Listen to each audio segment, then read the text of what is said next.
It's got to be ritualistic. It's got to be time blocked, or you will not do it. You can do that in 15 minutes or less, I promise. Do you think top agents actually like look at the whole list of today's new listings? I did Okay. when I was doing it. I find it interesting just to see what comes, so you have a better knowledge of what the actual What I did, is. you have the hot sheets, which you can do, but really it's an auto email. So if I auto email a client, I have the same auto email to me. Yep. So I comb through that every day, looking to see if they've dropped anything in the garbage, look to see if they've hearted anything or light bulb. Yeah, absolutely. If you're not engaged with them, you're gonna lose them. Okay, we got to get started, everybody. Thanks for coming in. We're going to talk about one of my favorite topics today: accountability.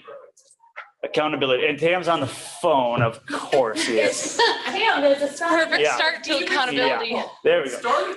We just started. Yeah. So Tam's in his tracksuit. He thinks he's going to the gym. We're in a class right now. So, okay. So anyway, I've been to the gym first of all. that's true. I totally shouldn't have said that. So I want to talk about this. Let's start the class like this, guys.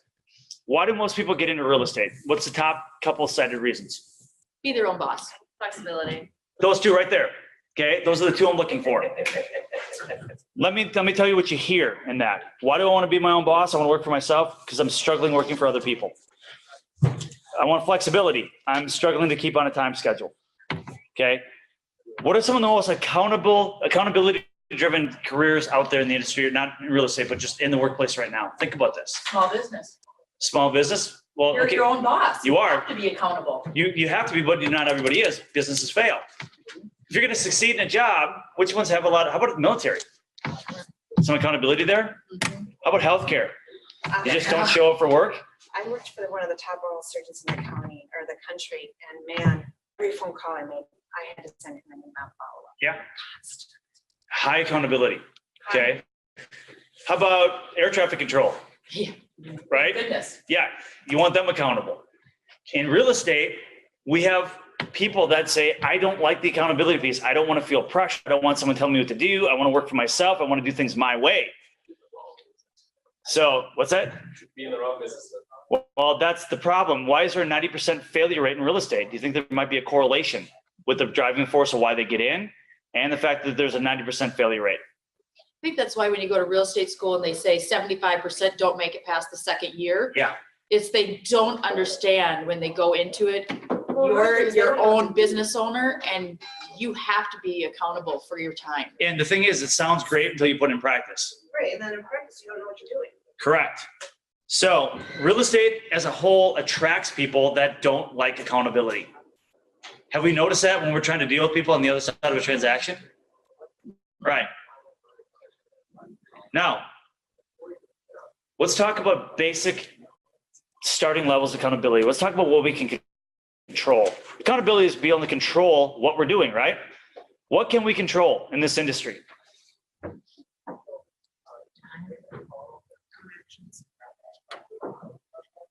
Can we control our decisions? Yep. Can we control our efforts? Yep. Can we control, based on those efforts, based on those decisions, can we control our schedule? Yep. And based on controlling our actions, decisions, and schedule, can we, within a very small parameter, control our results? Yep. We can, absolutely. But first thing we got to do is we got to talk about why we're doing this. What is it about real estate? If it's only about the flexibility and not having to be beholden to anybody else, I don't want to be beholden to your design of my day. I don't want to be beholden to your schedule. I don't want to be beholden to what you're telling me to do. How do we then, if we're not going to be beholden to somebody else, how are we going to be beholden to ourselves? What's that piece that will make that happen? It starts with why. Real estate. What's my real goal? What's my passion? What's my mission statement? We talk about this. That is the driving factor of why am I going to get up in the morning and be accountable to myself? There's two things that will drive accountability. One, fear. Two, reward. Most people respond better to one or the other. I better get up and work today because they're going to take my house in 2 months. That might motivate people to get up and do it. Or I really want to buy the house of my dreams, so I want to work hard. That might make some people do it. You know where most people fall? Somewhere in the middle. They'll work hard enough to not feel the pain And they'll feel a little reward because, well, I was managed to go buy myself a new, Coach purse today. So that was cool. They fall somewhere in the middle. So the question is why? What is your real passion piece? What's going to push you through to be accountable?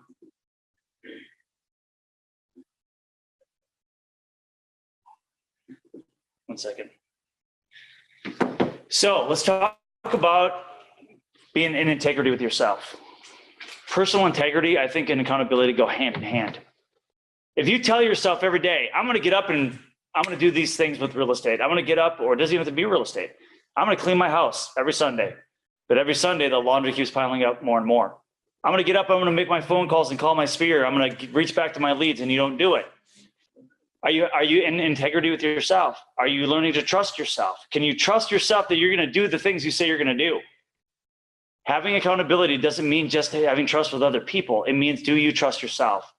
And if you don't trust yourself and don't have confidence in yourself, are you really going to set forth the effort to do the things you say you're going to do? This is a huge, huge piece, guys. Don't tell yourself you're going to do things and then not do them. Would you trust me if I kept telling you I'm going to do all these great things for you and I didn't do them? No. Would you be like, okay, I've been hearing that for 6 months. I'm done listening to you. Yeah. How is that any different than yourself? How is that any different than yourself? Yeah, I talk a big game. I'm going to try hard this month and sell houses next month. Right. Been down this path before. I don't believe myself.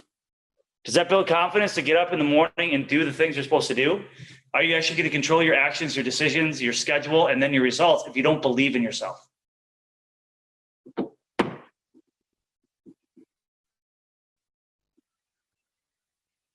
Now, how do you start building trust with yourself and accountability? Who was here when we covered the SMART goals? No? Rachel was. The only person that raised her hand was actually not a practicing realtor in the room. I'm familiar with the SMART goals from Okay. previous. But Gotcha. Yeah. So SMART goals, what do they stand for? Strength, right? Nope. Sustainable, Sustainable, measurable. Measurable. reachable. I'll just keep guessing a word. Somebody Google it. I don't want to give the answer to this. SMART goals. Someone Google it. Reachable.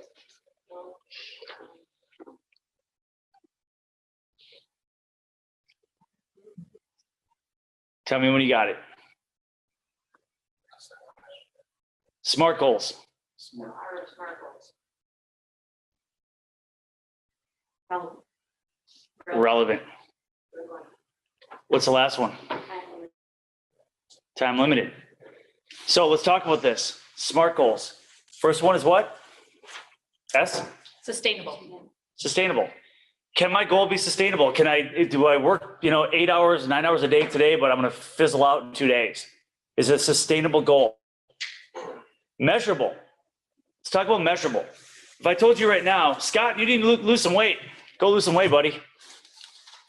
Is that measurable? No. If I said go lose 10 pounds, is that measurable? He might still slap you. He probably would, yeah. Like lose 10 pounds of fat. Yeah, okay, there we go, right? Now we're dialing it in, right? Lose 10 pounds.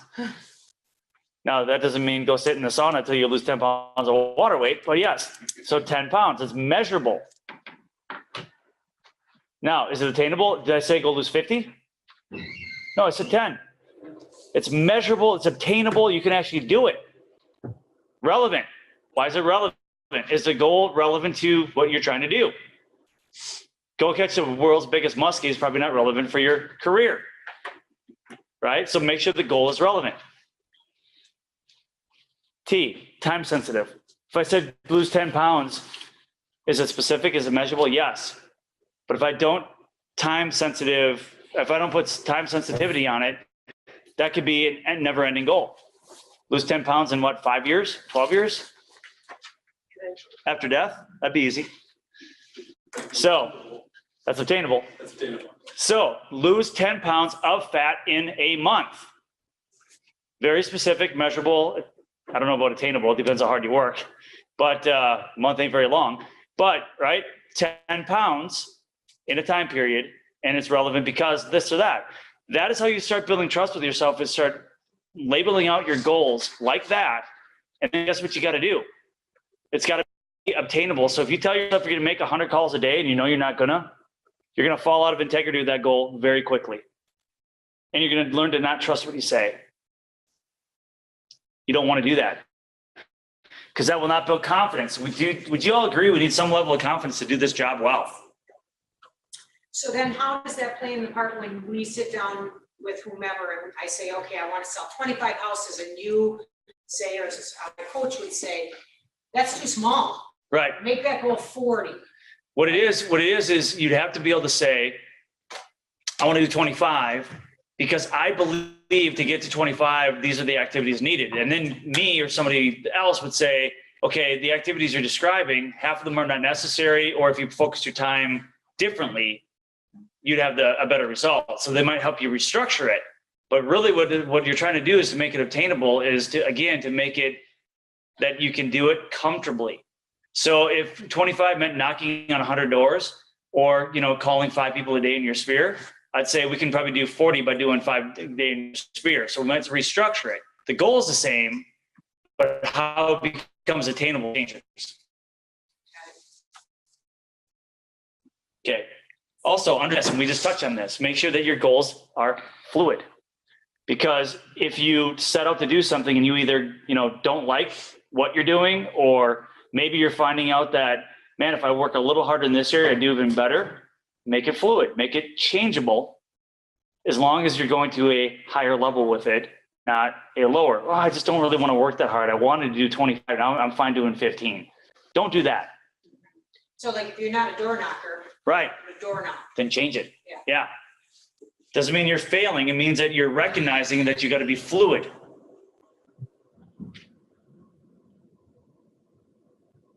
Also, planning and intent leads to much better accountability. Think about that. Planning and intent will lead to much better accountability. If you reactively just wait till you feel like doing something, you might have a great day where you're super motivated. Next day, you're not so motivated. You need to have the intent and the planning and structure to actually execute. Now, I talked about the military being an accountability career, right? There's a book that I would love to see all you guys read.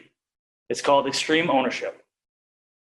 It was written by, I believe, a couple of Navy SEALs it was all related to the battles they've been in, the ridiculous battles they won, because they took extreme ownership. They didn't figure point, they didn't blame. They took ownership of everything that happened on there.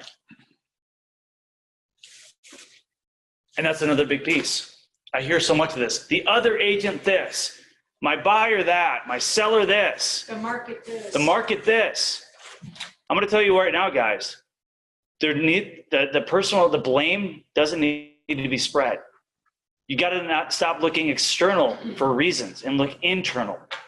What could I have done differently to have a different outcome? If you're looking for a life or a career without challenge, good luck. There will always be a challenge. What can I have done differently? Did I choose to partner with myself that was a terrible person to partner with?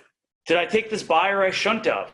Like, wow, there's $10,000 at the end of this road, but I'm aligning myself with the most toxic individual because I'm chasing that $10,000. And what consequence did that cause? Instead of blaming the buyer, what ownership can you take? When you take ownership, you take control. When you put blame on others, you give control, you give power to them. And pretty soon you're laying that you're putting at their feet the power over you and your career. Because if you have the power to tank my career, what did I just give you? I gave you that power. You just cost me a bunch of time and money, and now I'm not going to do as well, and I'm not going to make as much money next month because of you, and you. The question is, why did you go down that road in the first place? Why didn't you recognize there's a problem? And why did you not do something to mitigate it early? You can always find in almost any situation some ownership that you could take to have done things differently and to learn from it. I see that in this industry constantly. Understand your values and goals. Accountability won't work if you're not in integrity with yourself. If you're not in line with what you really believe in and authentically and holistically want to do, you're not going to do as well. You're not going to want to do as well. If you don't like door knocking or cold calling, if you don't like, what you're doing, if you don't like, I've seen people that don't like working with upper end buyers and sellers. They love the underdog. They love helping that first timer, that credit challenge person, or that person that's, got issues that they're helping them overcome. That's their passion. It isn't about selling houses. It's about fulfilling that need. Make sure your goals are in line with who you are.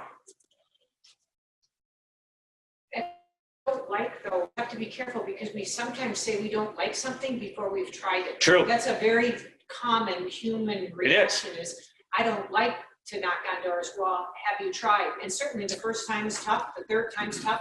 By the sixth time, it's not so tough. And you actually might find some fun people to talk to, and you're out in the sunshine and you're getting exercise, but you're working on your business. If you find, it just depends on how you want to view it. And it's not for everybody, but don't say, I can't or I don't before you've tried it, and give it a fair shot. Because you just never know. And what you're touching on is when you say you can't, guess what the reality is? Yeah. If you think you can, you can. If you think you can't, you can't. Now, obviously, somebody that's extremely introverted and the thought of picking up the phone or knocking on doors is very difficult. Will they have some success? Will they knock on enough doors? Yes, you will. Will you hate your life? Maybe. But as Jennifer said, until you know yourself and tried it, don't knock it, because it may work for you. No pun intended, right? Right. Yeah. Now, this is again back to extreme ownership. Accountability, the lines of accountability get extremely blurred when you're dealing with multiple people. You got a lender, a buyer, a seller, this person or that person, a listing agent. And when something starts going south, what do we look to do in this industry? We look to source who screwed up and who can we blame. And then there's a breakdown of process and communication. Well, I thought you were going to be doing this, but I thought you were going to be doing this. Wait a minute, I misunderstood. I thought you were doing this. How come I didn't know that in order to win this multiple offer, I would have to go over $5,000 over list price? Nobody told me that going forward. There's always going to be somebody that's going to point back to you, or you're going to point back to somebody and they start assigning blame. The question is, what can you take ownership of? What did you not properly explain? What did you not properly prepare for? Can you prepare for everything? No. Can you make people understand that you can't prepare for everything? Yes. Can you put a process together that if something's misunderstood, this is what we do, help move forward? Yes. Again, your actions and your systems and processes and your intent can create results.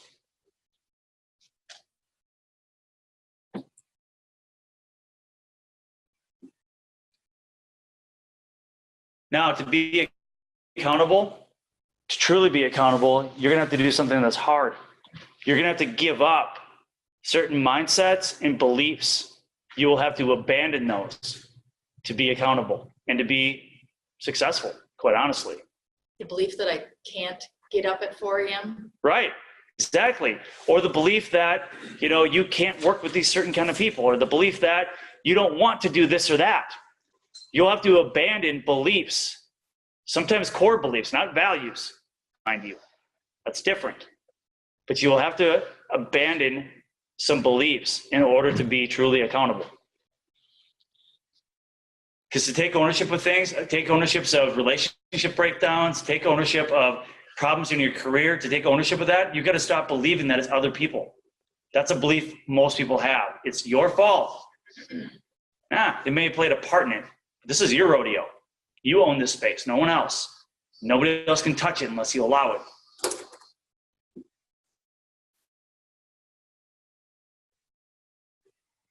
Defense mechanisms. Pretty natural, right? We all have defense mechanisms. Those defense mechanisms cause that distortion of it's everybody else's fault. How could this be my fault? I did everything right. But did you? And even if you did you pick the right person to do it with? That's the reality. What I'm trying to teach you guys today is accountability is the most missing element in our industry. It's also misunderstood, and it's also one of the things that people don't desire to have. Yet, it's probably the most key component when you look at how people are successful. When you look at the common thread, it's accountability. It really is.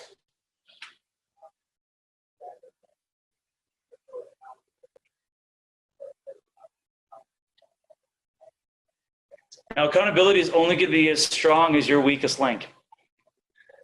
So if you're really, really bad at prospecting, that's going to be the measure of your accountability. If you're really bad at staying consistent on follow-up, that's the measure of your accountability. If you're really bad at getting in here for education, that's going to be the measure of your accountability. You're only as strong as your weakest link. Now, I've had people say to me, it's so crazy to watch you time block. Like the minute something's over, like the minute you're gone, it's, hey, I've got to go. I'm leaving. You're gone. And yes, I have to do that. I average 130 emails a day, sometimes up to 100 phone calls a day, and sometimes 15 meetings a day. How do you fit that in? I was reading about an agent yesterday, 2 days ago, that's doing 1,000 transactions a year, and they're the only agent. 1,000 a year. Do you think with a loose system they could accomplish 1,000 a year? No way. This person's got a personal chef, a driver, multiple people that help them along the way. Who trains those people? Who teaches them? Who's their leader? Think about that. 1,000 a year. Common denominator. Systems. Systems do not exist without accountability.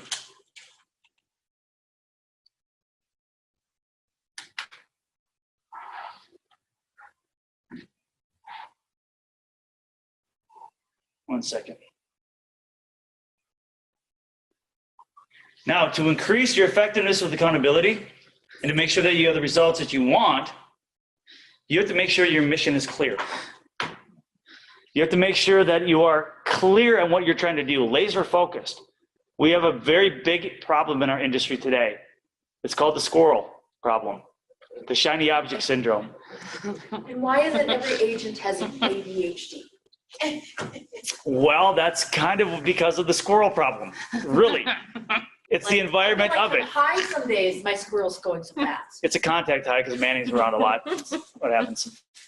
So anyway, the reality is, guys, you have to be laser focused and you have to be clear on what your mission is. And if you're not, you're going to get pulled into everything that looks good for a minute. Chasing a paycheck is not how you stay accountable. Ooh, I can make money next month if I just did this. I think I'm going to be a commercial agent this month because somebody wants to sell a gas station. Oh, I think I'm going to be I'm going to drive down to Chaska and show houses for the next month and a half with this buyer because if I do it, I'll make $8,000. Shiny object, squirrel, pulled in a different direction, not clear on your mission. That's the problem.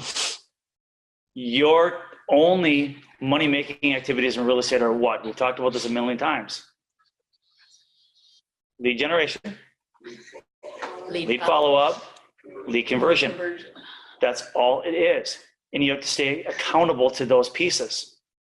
If you do that, you have success.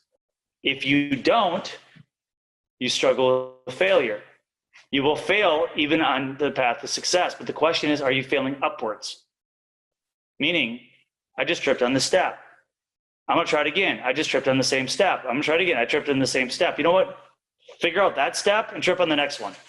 Keep going up, not down. Failure is part of success. You're not going to get around it. In fact, if you're not failing, you're not trying. The question is, are you overcoming and moving on to the next thing? When it comes to accountability, we like to blame. We like to point fingers. I can't figure this out. I don't get it. You know what? I don't like technology. I'm not going to figure it out. I don't like working this way. I don't want a time block. Time blocking seems unnatural to me. I don't want to come in for real estate education. I know enough. Can I interject? Yes. The other day on the news, Scott Hamilton, we all know who Scott is, famous skater, right? Yep. Olympian. His son is playing hockey, and his son lost a game in hockey, and he said to his son, "What did you learn?" And he said, "I learned I have to manage the puck better. I have to skate a little faster. Right. I have to practice my shot a little bit more." And his dad asked him, if you had won, what would you have learned? Nothing. Nothing. Right. It was like this aha moment as Mm-hmm. I'm watching television. That is the key of learning, is you have to be willing to fail.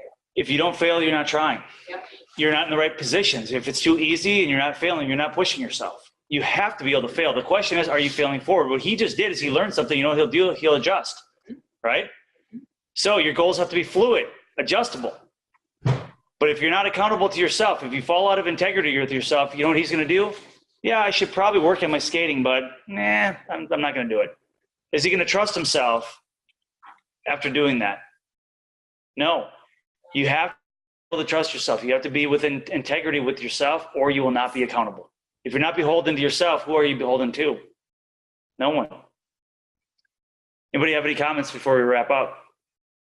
What do you say to the person who's doing these things consistently and the results aren't happening and they're getting discouraged?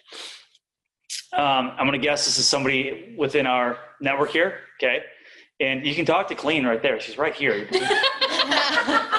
She doesn't want to see me cry right now. Right. Okay, so this comes down to the exact conversation we had. Get them with Dan, get them with me. We can form that conversation.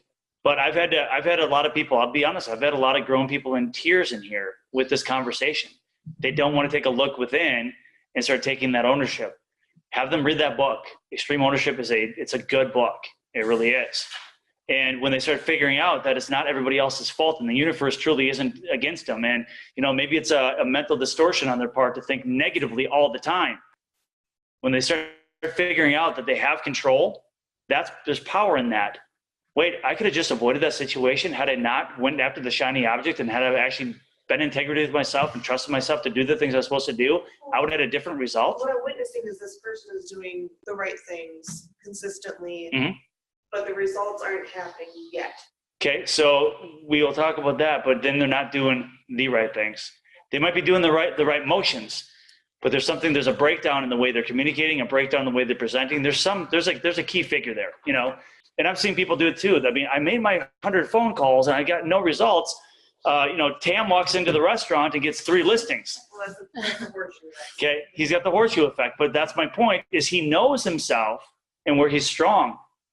Well, when you're down like that, it's hard not to compare yourself to the horseshoe person Okay, when you're. Albert Einstein said, okay, if you basically putting somebody in the wrong position, you're gonna make them feel like a fish trying to climb a tree. So the person that's doing all the right stuff, but they're not having the results, my guess is they're not in the right position. Or they don't have the skill set yet. That's a learning. It could be learnable, or it could be a natural, but put it this way, we've had first-year agents, we've had first-year agents that develop that skill set in weeks. Now, I'll compare it to when I was competitively fighting.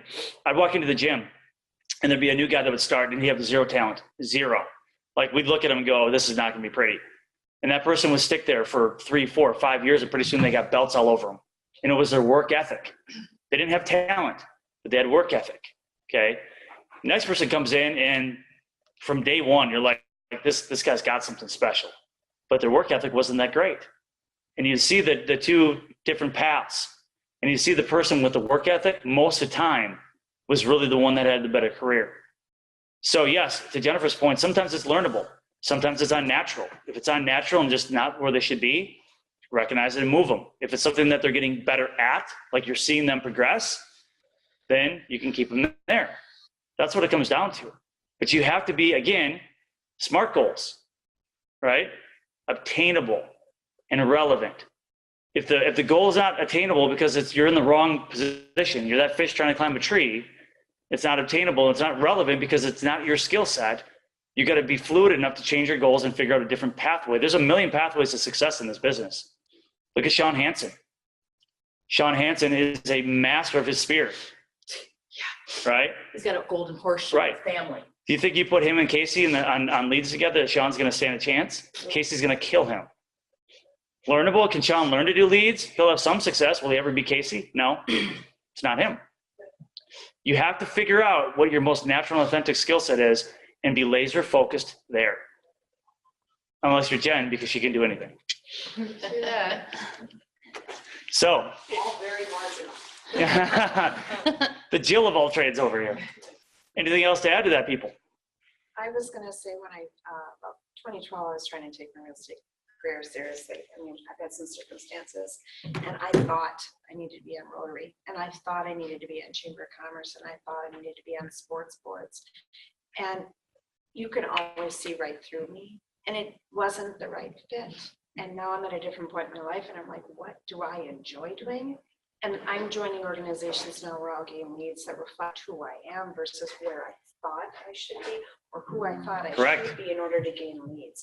And it's not happening yet, but I know it well because I just have so much more happiness and enjoyment in where I'm exposing myself, who I'm exposing myself to in the activities. Now think about the accountability there, right? If you're stuck with Rotary and you have no success and pretty soon you fell off that and you're like, this just isn't for me. Maybe this real estate gig doesn't work. That's what it was. Yeah. And I was being told that by my significant other as well. Yeah. Question yourself. Right. Now, falling out of integrity with yourself because you feel like I can't do this, or now I'm not keeping to I'm noticing I'm not showing up for the meetings anymore. After a while, you start looking at yourself like, what's wrong with me? That doesn't help build solid accountability. What builds accountability is being in the right spot, showing up for the day and do the things you're supposed to do those things and have a result. Is there I just was introduced to a book called The 5-Second Rule. Have you read that book? Yeah, so I practiced that at the restaurant when I worked there. That same rule. Isn't it kind of it's the same thing as you Yeah, kind it's of a way of life. 5 seconds to be accountable to yourself, right? Yep. To get out of bed to exercise, to make that phone call. But as soon as you think you don't want to do something or you have an excuse not to, you go 5, 4, 3, 2, 1, do it. Right. And my 5-second rule was when the burger fell on the floor, I had 5 seconds. If as long as it was within 5 seconds, I could serve it. Yeah. It still exists. Oh my God, it exists. Well, I burnt it down by accident. You're fine. Don't worry. Yeah. Okay. So, and here's the thing, and keep this in mind, guys. 21 days to form a habit, 5 days to break it. Think about that. 21 days to form a habit. And what these guys are talking about, 8 seconds of courage and 5-second rule of Wendy's, where I worked. So those things will help build those habits. But after 21 days, it becomes built in. Now we got accountability. Anyone else? And if you're working out too, you go, I can't do another one, I can't do 2 more reps. But if you put your mind to it and say, if someone gave me $500,000, could I do 2 more? And you do 2 more. Did anybody pay you to wear that onesie you were wearing the other day, though, at the gym? Really? Eventually, 5-second rule, get up because you know that you can make over $100,000 a year. Right. Up at 4:30 and get going. Yep. So, and speaking of, I mean, I use the same metrics when it comes to gym work. I don't go in unless I'm doing 100 reps for most. And I don't care if I do that in 1 set or 100 sets. I'm getting my 100 reps and I have a metric that's obtainable, measurable. And when I'm done with it, then I can leave. I don't go, well, I'm at 80, but I feel like leaving now. That's where you start falling out of integrity with yourself.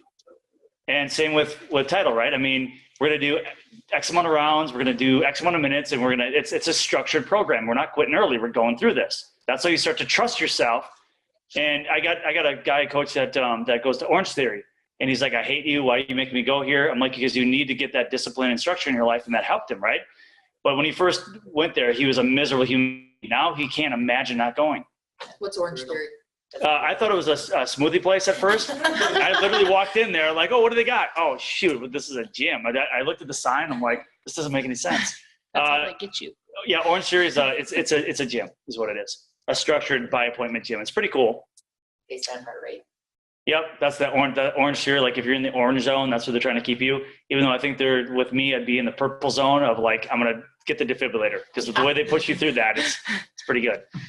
So anyway, the reality is, guys, is you have to start structuring your life with actual structure, which fights against, and I'm going to tie this back together how I started it. It goes again against the basic nature of why we're in the business. We're rebels. We don't want to work for other people. We don't want to be beholden to anybody else. But that also means we don't want to be beholden to ourselves. Therein lies the problem. That is the struggle that you will have to find out. And what's going to help you with it? Well, some simple techniques like, making sure that you're doing the SMART goals, that you have passion and belief in what you're doing, that you identify with your real why, and that you can make it to build that habit, and then results start happening. Find your authentic you, put that authentic you in the right spot, stick to those schedules and those KPIs, and stay in integrity with yourself. Trust yourself, because if you don't, nobody else will trust you either. That's just how it works. Anything to wrap up with? You described my two children when you said the two people at the gym. Yeah. Have a daughter who probably isn't as, she doesn't have the level of academic intelligence that my son does. Yep. But she exceeds him. Every challenge she overcomes, Mhm. and she just has so much drive. And him, I have to keep asking him to evaluate himself. Right. And he's got, they're both very athletic, but he's better than her, Yep. but she still exceeds him. Yeah, because of the work ethic. Yep. Yeah. Yeah. But the reality is that's my point. To Jen's point is you have to figure out where I can thrive. You don't always have to have the talent, but it has to be authentic. It has to be something you can actually thrive at and make happen. The people I'm talking about in the boxing gym, these people loved it. They wanted it. People door knocking, they don't love it and they don't want it, yet they feel like they have to do it. They're not going to succeed at it. It has to align with who you are, and your talent level is irrelevant. You'll grow the talent as long as it's what you want to do and you have passion for it. All right, that's what I had for you. Thanks, everybody.